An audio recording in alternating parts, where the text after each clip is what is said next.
Avery. Good morning.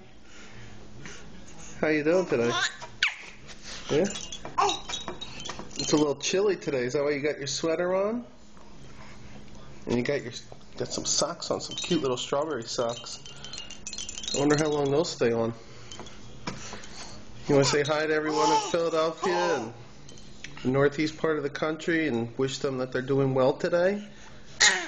Yeah, after Hurricane Sandy, right? Alright. You want to say hi to Grandma Mary Ellen and Mr. Andy and wish them well tomorrow for their nuptials? Yeah. And say hi to Grandpa, Miss Rita, and Colleen.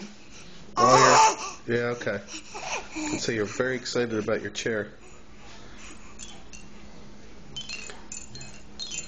Alright, well, you have a great day. We'll go head over to Rose's. You're going to be warm in that sweater.